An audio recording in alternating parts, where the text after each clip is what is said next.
Good evening and welcome to another episode of My Fiber Fun. Y'all, I almost forgot to come on. I forgot, okay? And it just dawned on me I had just shot a video for my gardening channel because I made some banana pepper powder. And of course, y'all know this would not be a My Fiber Fun video unless I do the preliminaries. And I said yesterday, I want to get straight to the story and let's get the preliminaries out the way today. Well, I came up with some more. First of all, I'm about to cook. I'm running behind today. This should have been done at about 2 o'clock and it is currently 6:30 p.m. But I just finished cutting up some squash. I cut up some zucchini, some yellow squash, some onion, and a potato that I grew. I did a test harvest to see how well my potatoes were doing, and I had one that was of decent size, so I cut that up. So I'm getting ready to smother that. I'm gonna put it in a skillet, add either a pat of butter if I can't find olive oil. I think I'm out of olive oil. They had it on sale at my store, Myers, that I love, and that stuff sold out so fast. By the time I got there, it was gone.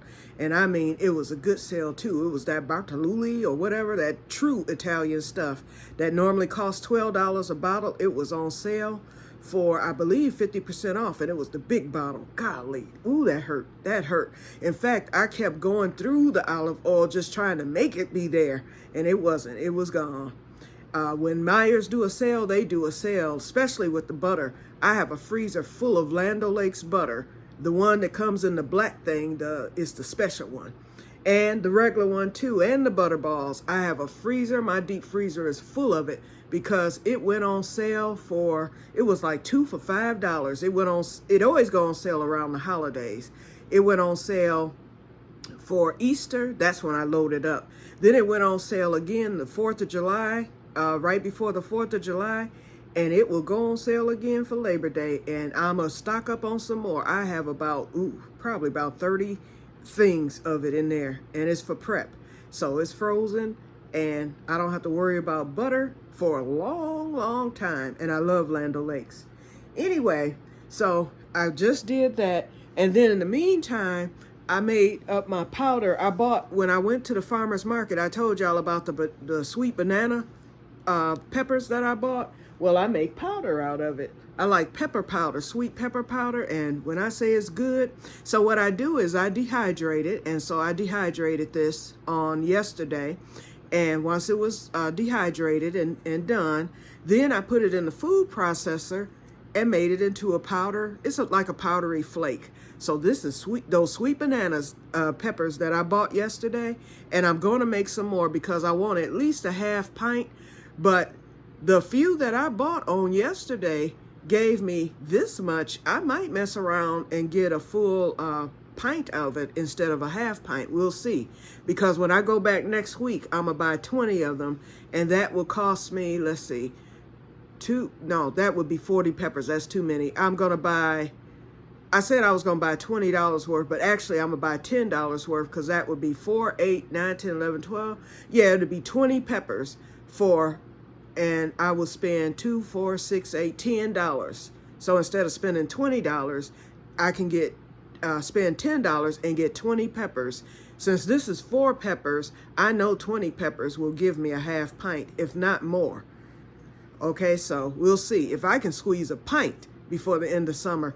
But it's almost time for my other peppers because I have peppers coming, a lot of them coming on my plants, and I'm going to make my mixed sweet pepper powder out of that. And then I'd like to make Italian pepper powder as well by itself, just like the sweet banana.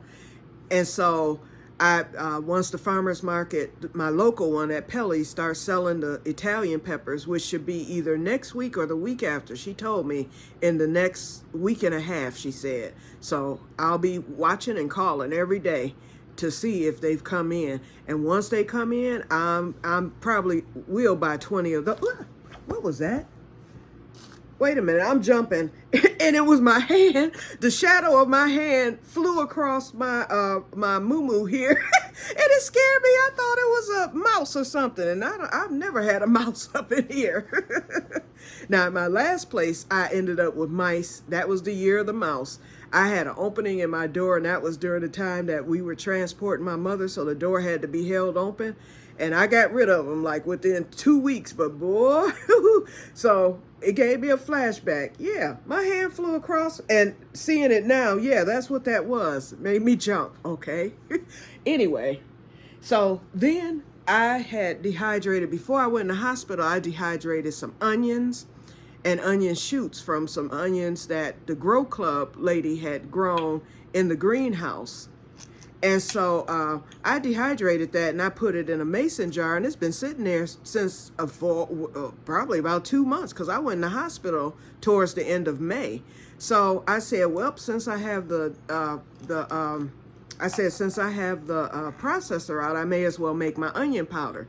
So I thought I had more onions to dehydrate, because I wanted like a half pint to a pint of it.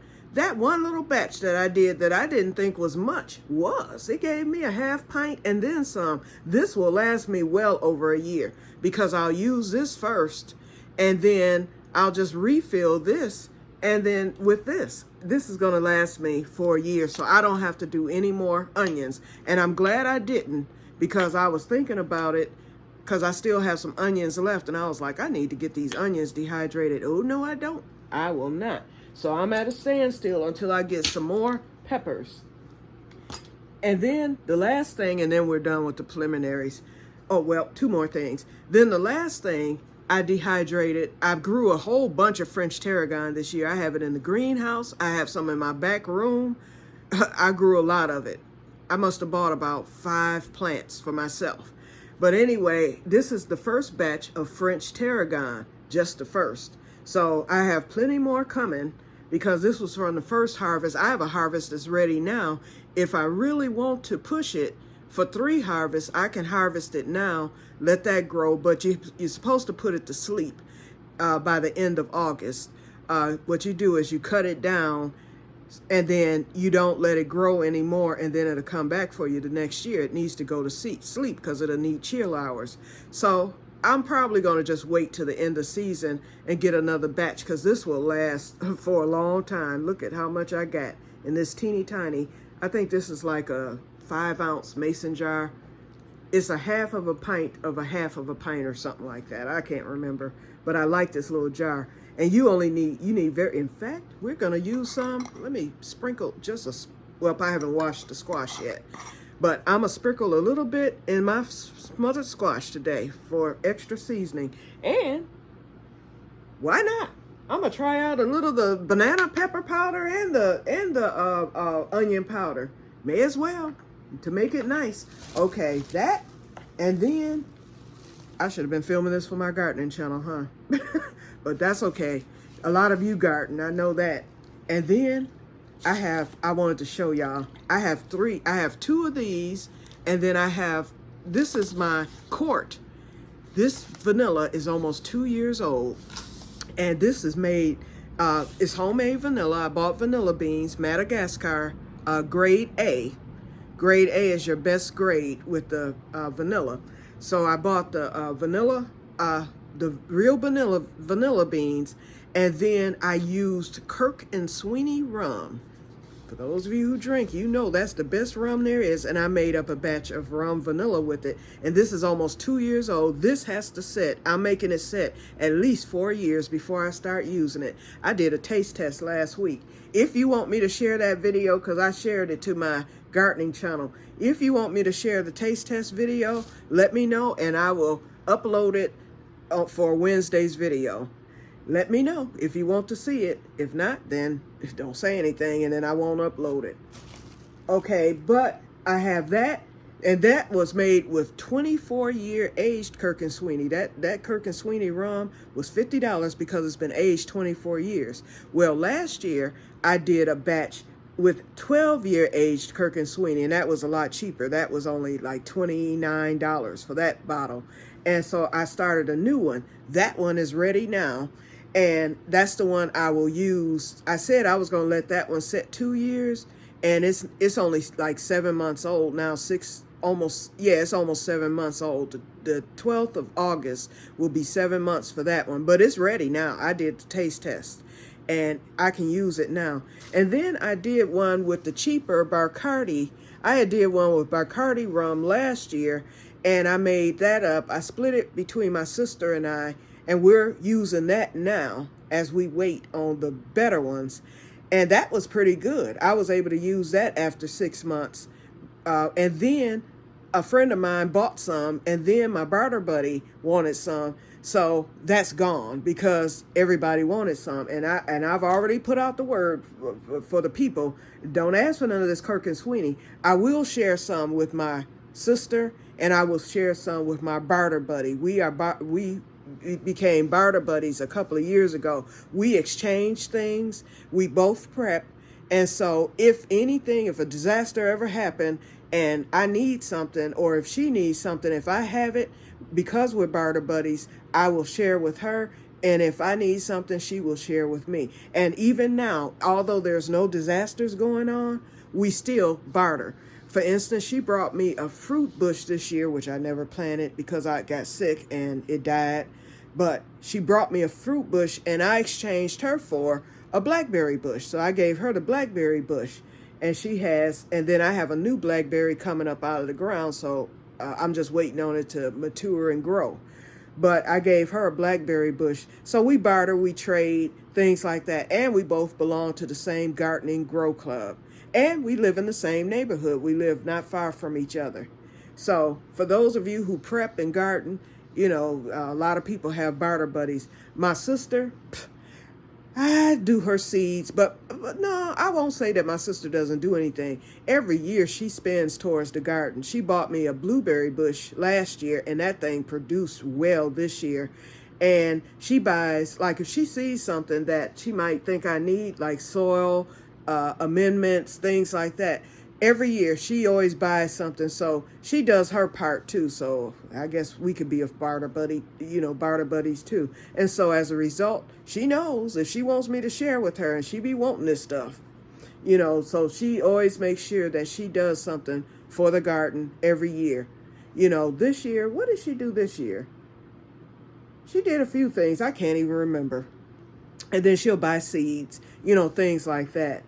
But anyway, so let me stop because I've turned this into a whole video. Let's get back to Mr. Andrews. So today, like I said, and where's my notes? Let me make sure I haven't missed anything before I start with the, because I want to start with the, here's the notes right here. I want to start with the book deal because that's a longer story. Is there anything that I missed? Let's see. Okay, book deal. Okay, we talked about the fishing. And I think I mentioned that, remember, when we met, I went to get worms from them that I bought. After that, all my worms were free. I never had to pay for worms again. I think I forgot to tell y'all about that. And then I told y'all about the Mr. Potts. I told you that he met my mother and nephew. I told you about the Afghan, the grandfather's clock, about the trip to the land. Let's see. Okay, let's see. Okay, knew he would live to be 100. I didn't mark that off. I don't know if I told y'all. There's one thing here that I didn't mark off that I don't know if I told y'all. After we had known each other for close to a year, one day we were sitting at the table and I said, I told him about the Delaney sisters book. I think I told y'all about that, and he liked Bessie Delaney. That was his choice. He liked the younger one. He said that's the one that he liked if he were to marry one or whatever, although they were both deceased, but he liked her. And he read the book himself. He read it, and we discussed it and everything. But after we had known each other almost a year, I asked him one day, I said, Mr. Andrews, I have a serious question. I said, and I told him about, because he told me that he dreamt of me before I even came to Oklahoma. He said, so that's why he had that shocked look on his face when we met. And I told him, I was like, well, Mr. Andrews, I told him my story. I was like, before I came, I told him about how I watched the Delaney sisters movie, read the book, and I told him how I got on my knees and prayed to meet a centenarian, and I prayed for the opportunity to go to college. I said, because if the Delaney sisters could do it back during those days, so can I. All I need is the chance. And I said, and God answered my prayer. I said, and then I met you, the centenarian. I was like, so when you had that shocked look on your face, I had one on mine too, because when your niece and nephew said that you were 100, I was like, it's about to happen. It's happening, and it happened. I was like, so there it was. I said, so I have to ask you. I said, because I know this is all divine here. This is divine intermission, divine intervention. I said, my prayer was answered. I realized it. I said, and I'm living the moment. I'm seizing it. I was like, I'm here and I'm happy. I was like, and then you dreamt of me and you knew I was coming along, and here you are and you're living the moment. You're happy. Because he had told me this is the best time of my life. He's like, as old as I am, he said, everybody I knew, as friends and stuff, he's like, they're all dead and gone. They're all a memory. He's like, other than my family and my niece and nephew, he was like, I don't really have any friends, nobody. He said, nobody. He's like, I know people and people know who I am and everything. He was like, but we're friends. We're just having a good time. And we did. We soaked it up. Him and I both. Okay. And so I said, I know this is all divine and everything, and I know it's because of God, and I'm happy and I thank him. I was like, and I'm quite sure you do too. I was like, but I have to ask this question. I was like, please be honest. I said, I promise you, I won't bow. I won't show fear. I won't do anything. I said, but if it's true, I said, I'm going to just keep soaking it up and all that. I was like, Mr. Andrews, I said, are you an angel? Because remember, this was 2000 and the show Touched by an Angel. Wait a minute, I'm laughing. But for real, this is what I thought about. The show Touched by an Angel was still on air at the time. And you saw how they had the encounters. And then it's right in the Bible in two different passages. It says to be careful how you treat people and how you greet people, because you may be entertaining an angel unaware. Any of you who, for those of you who are religious and into the Bible, if you're not, that's okay. I don't judge. Okay. Everybody has their own, we're individual. And so whatever we decide is what we do, and I don't put my religion on anyone, and I don't expect anyone to put their religion or atheism on me or whatever. We're on our own individual journeys, and it's for what we believe in and what we know. But because, like I mentioned before, because, I grew up in a Christian household and whatnot, that's my belief. But I'm not pushing it on you. But I asked him, I was like, Mr. Andrews, I was like, are you an angel? And he was like, no, Davis, I'm just a carnal man. I was like, okay, I'll leave it at that. I won't ask the question again. I still think he might have been an angel. But nevertheless, if he was, I'll find out later, okay? But I took him at his word. Okay, but anyway, I was like, this is like a movie. So anyway, so the book deal came up, and how that came about. Now I'm getting ready to introduce a second person into the story. I told y'all about Byron because he was the one. He was a non-traditional student who did the filming when we went to the land where he lived. I told y'all about Byron last week. Well, and I used his real name, but this other person, I'm not going to use her real name, but we're going to give her a fictitious name. We're going to call her Alicia. Okay? So Alicia was another non-traditional student, although she was younger than me, but she was non-traditional. And she stayed on campus in the apartments just like I did. And she had a family. She was married, and then she had two little boys at the time. And we had become good friends when we first met. Now, she being from Oklahoma, she met me when we did we had to go take our school ID picture, and we had to, in fact, in my next video, when I start talking about my school thing, I'll show you my ID picture. So we were always running into each other because we were non-traditionals. They did us kind of separate from the other students. We intertwined with the other traditional students afterwards through classes and whatnot. But during our registration, we had to do like an orientation. Then we went to the auditorium to take our student ID pictures and things like that. So it's like every time I had to do something as a non-traditional student on that day when we were getting all set up, the day before school started, which was the day before my father passed, she was there. And so she never spoke or anything, but I noticed her because we were always in close proximity. And then she would notice me, I'd catch her kind of staring at me.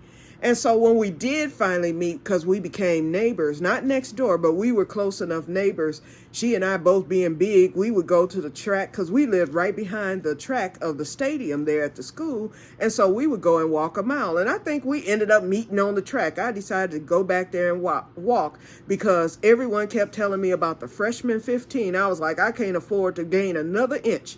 I was like, so I'm going to start walking on that track because it was right out my side door. All I had to do was take a few steps down a hill, of course, in hot Oklahoma and go to that track. Well, anyway, Alicia and I think we ended up meeting and formally introducing ourselves on the track. Because I was like, I saw her, and me being Miss Friendly and meet no strangers, I broke the ice. I was like, you know what? I was like, my name is Q, and I'm from Michigan, and blah, blah, blah, blah, blah. I said, everywhere I go, I see you. I said, the only thing, we don't have any classes together. I was like, but everywhere I go, I see you. She was like, yeah, I noticed that too.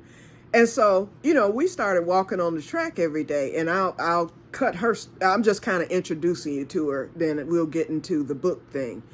And so she was like, I noticed that too. And so we started walking together, and we would talk, and we got acquainted, told our stories. And, I told my age. I was 30. I think by then I was 37. Yeah, because I was 36 when I went to school. And she was like maybe 30. She wasn't too far behind me, but she was younger than me. And so as we talked one day, she was like, because we became good friends, and one day we would go out to eat together, and, because we were older, we did a lot of things together because we weren't trying to hang with the younger kids. I mean, the younger kids, when I was in the dorm, I dealt with them, and then I used my van for my advantage because they couldn't have a vehicle on campus. And so I charged $10, and once a week I would drive them to Stillwater or Oklahoma City to go to the mall because their parents, they were so privileged. Their parents would send them $100 or $200 a week while I'm sitting up there trying to survive and hustle on food stamps, okay, trying to make it. And so I charged them $10, and I would take a group. I could fit 8 people, sometimes more, because they would squeeze in there, some on the floor, in that van, and everybody paid $10 to travel. So I would make about $100 to $150 a week taking them shopping. And I told them I would sit in the van, or if I had to go get something, I would go get something, and then I would go back to the van and wait on them. I said, if I see anybody running, I'm starting up that van and I'm taking off. I said, you can go in there and steal if you want to. Oh, I was grandma, okay? Grandma, mama, and everybody else. I was like, mess up. I was like, and see what happened. I was like, and I will not know you. Other things I did too. I charged for notes, $20 a pop. You don't come to class because you went to a party. If you want those notes because you missed class, $20 for me to print them off for you. Money, money. I was tearing up. Then I was a dispatcher. Then on top of that, they wanted to drink, but they were too young, but I wasn't. Yeah, I'm ashamed to say, yep, I bought the liquor for them. And they paid top dollar for that. And I was like, get drunk if you want to in this dorm. I was like, I will lie. I was like, get drunk if you want to. You better stay up in that room. Never had a problem, okay? But anyway, you'll hear all those stories because there's a lot of them. There are a lot of stories with my college days, that first 6 months as a freshman and beyond. Okay, but anyway, so yeah, Alicia and we got really acquainted. But she told me, she was like, when I first saw you, and the first time she saw me was when we were have we done? No, we did. We had to do the student ID first. Then we went to the orientation. She was like, when I saw you in that student ID thing, she was like, I heard that you were from the North. And then she was like, and then when we introduced ourselves during orientation, because we had to say our name and where we were from, but nobody really, other than people who knew each other from Oklahoma, did. But I wasn't trying to get to know anybody, but I heard her introduce herself and where she was from, and she heard me introduce myself, and I proudly said Detroit, because saying Pontiac, it went over everybody's head. Everybody, including my relatives, when they introduced me, she's from Detroit. Everybody associate Michigan with Detroit, so I don't care what town you from. Everybody gonna think you're from Detroit. So I just got up and said, I'm from Detroit. I'm from Michigan. And so anyway, she was like, when you talked all proper, because of course she had the Oklahoma slang, and I or the accent. I can't even describe the accent. I ain't even gonna try it. But she had the accent, and they told me I talked proper, which I don't think. They were like, you talk so proper. She was like, I thought that, she was like, my first impression, and I felt so bad. She said, my first impression of you, she said, first of all, I thought that you were standoffish. She said, and I thought that you might have thought that you were better than us because of the way you talked. I was like, girl, you were prejudiced.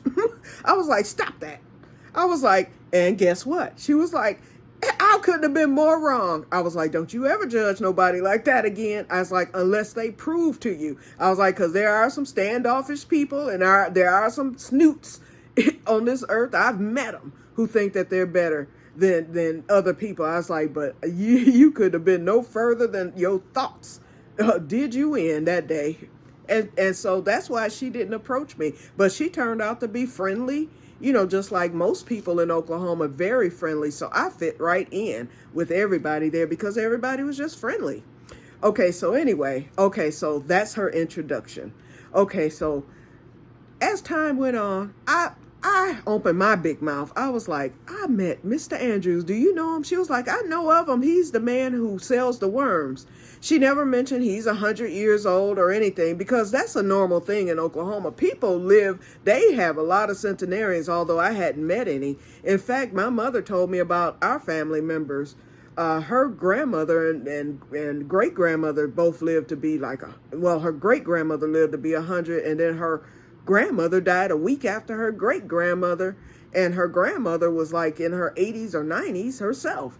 And then my mom talked about an aunt of hers that lived to be 100, and who else? Uncle Frank lived to be 100, and I met them, but it was before they turned 100. But they were like my great-great, aunts and uncles, but I remember them as a little kid, but they died when I was still a little kid. Or, no, I was like a teen. Wait, Uncle Frank, I might have been maybe 15 or 16 when he died.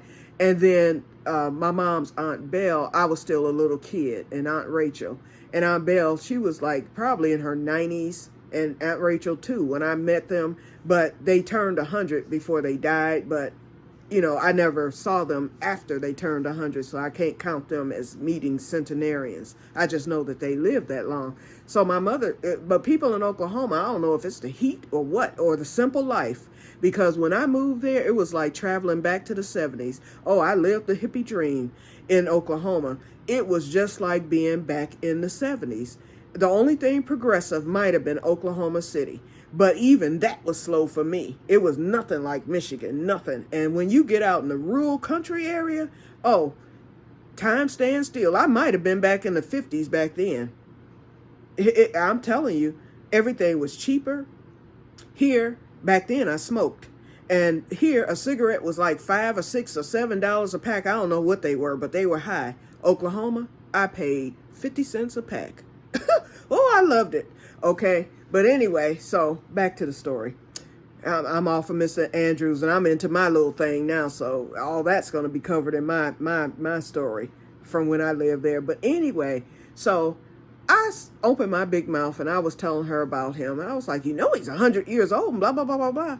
And so I said, he needs a book. I was like, after reading the Delaney sister, she was like, let's do it.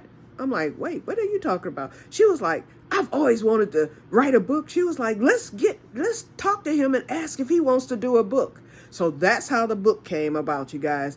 She was like, let's go over there. And she had seen him and everything, but she didn't formally know him, so to speak. And so I took her over there. Wait, first I asked him if I could bring her over. I said, I have a friend who wants to meet you. I said, she's here in Langston and she's from here. I said, and she wants to meet you. I said, and so that we could talk to you about something. And he was like, bring her on over, bring her. So I brought her over that next day and we sat down and she got acquainted with him. And then we propositioned him. We were telling him about how he needs a book and, and everything. And that we would like to write a book about him, and asked him if he would like to be involved and if he would, be interested in it. And he said yes. And so, but like I said, later down the line, he told me, when he knew he was going to die, he told me, write the book about me. And he said, no, write the book about yourself and incorporate me in it. That's what he wanted me to do, because he knew he wasn't going to live for everything to happen. So Alicia, on the other hand, she had connections being from Oklahoma City. She knew about the Oklahoma Heritage Association, and it's like a historical place. And so she was like, I'm gonna get in touch with them and tell them about this and see if maybe they would be interested in backing the book. Because we were like, how are we gonna get money to do a book and to publish and all that? She called the Oklahoma Heritage Association, and they were very interested. And they wanted to meet with Felicia, myself, and Mr. Andrews.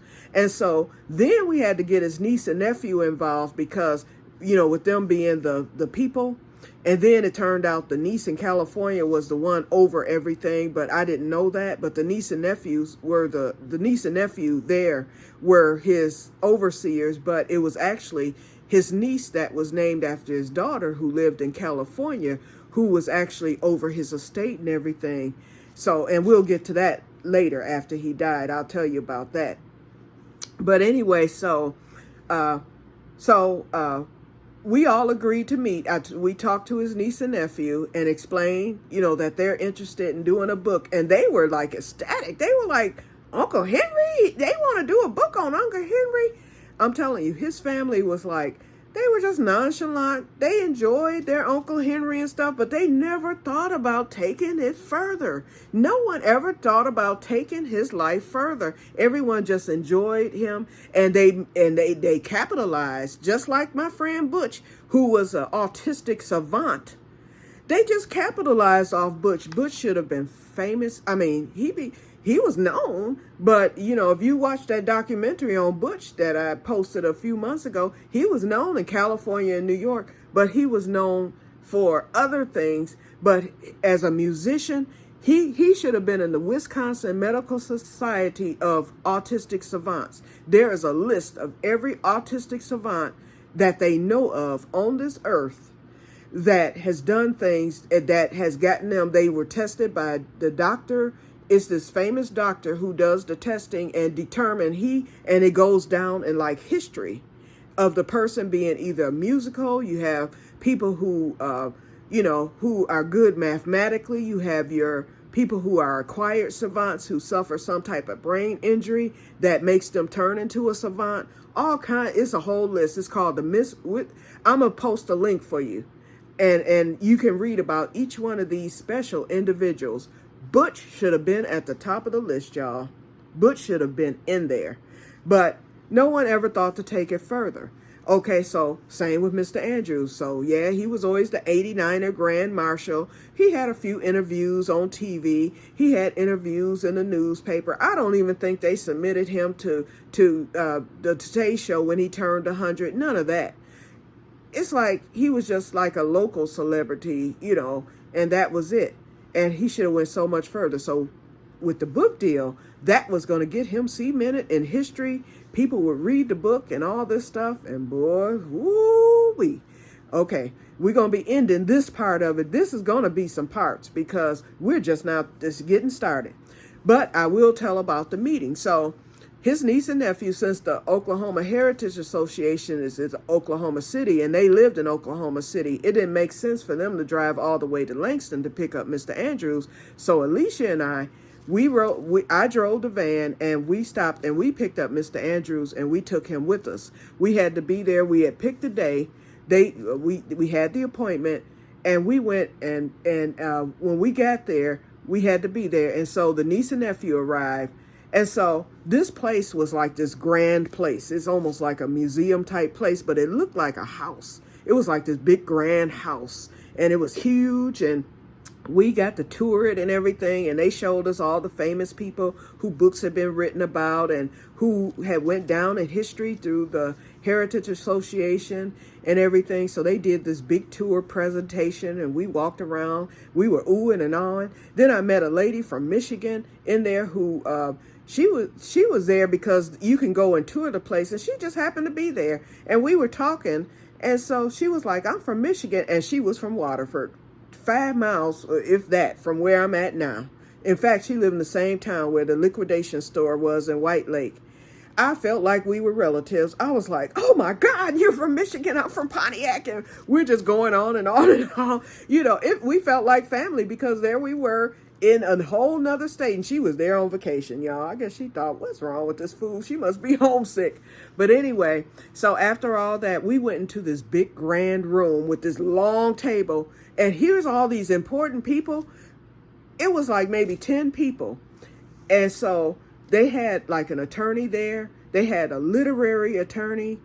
And they said this literary attorney, he offered to represent us, as a literary attorney. And then, they were so interested in this, and it wasn't going to cost us a penny for anything, but he was just going to be the attorney. They had the person who would handle the copyright.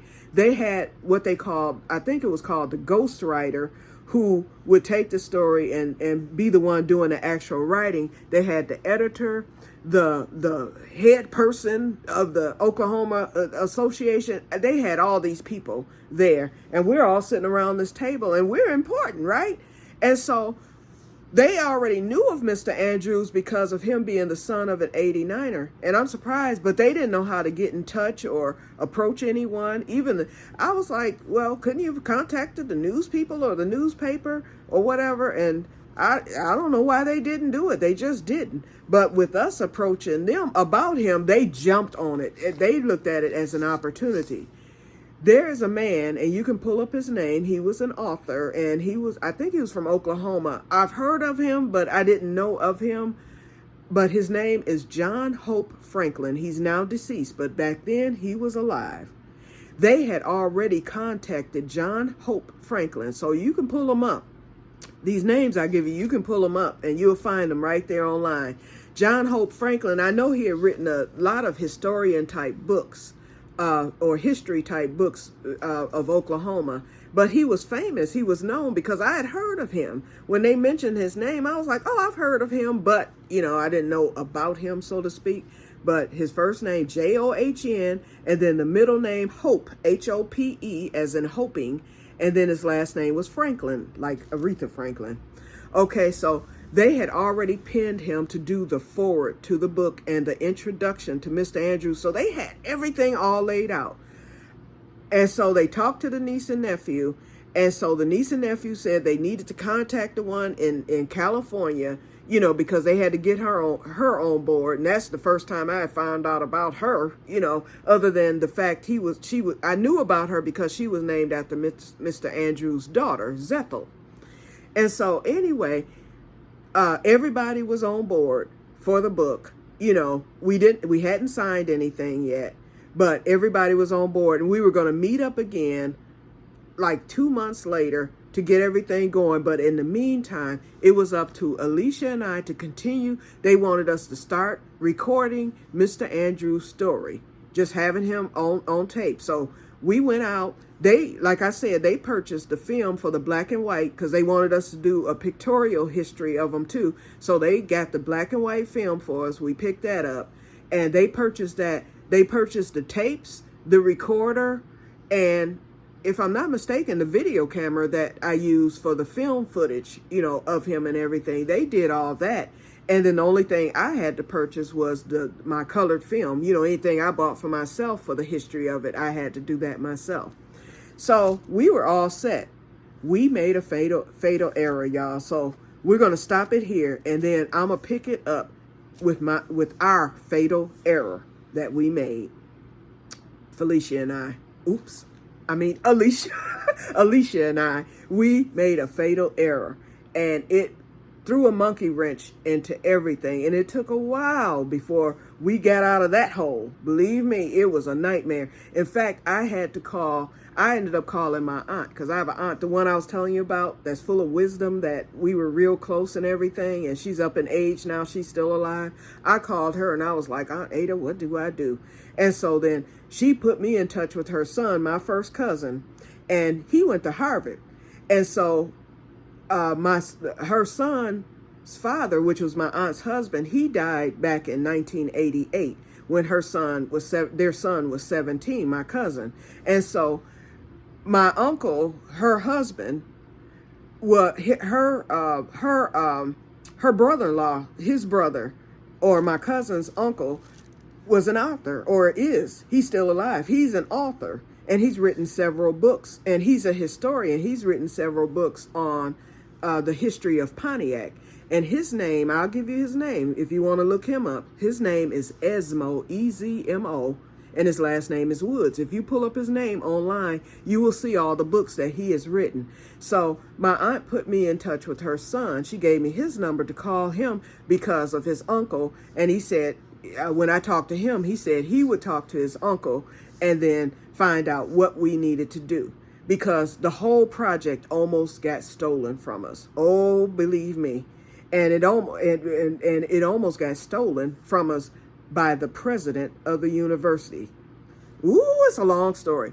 Okay, so we're gonna pick up there because we're at 41 minutes, so that's good. I'm keeping it short today, y'all. So we're gonna pick it up with how everything almost got stolen before it even got a chance to even halfway take off. Okay, so I will tell you about that, and then we'll move on with the story about the book deal. I hope I didn't ramble and it made sense to you, but I wanted to introduce Alicia, and I wanted to let you give the synopsis of how the book deal came about. But if I go any further with it, it's going to be too long. It would make this video at least 2 hours long, so I may as well pick it up with where the trouble happened with the book. And it happened like quickly within, I say 2 weeks of the meeting, okay? If not sooner than that. Okay, so I will talk to you guys later. We're going to end it here because I need to cook. It's 7 o'clock now. So I will talk to you guys later, and may God bless you all. Talk to you in the next one. So let me know if you want to see my vanilla taste test video. I will upload it for you. Okay? Talk to you later, and may God bless you all. Bye-bye. And why am I all up in the camera? This is going to look horrible on TV. I should have been sitting back. Okay, y'all going to have the close-up today. Now, for me, it looks like it's far away, but I already know. When I look at it on camera, I'm going to be right up in your face. Okay, talk to you later. Bye-bye.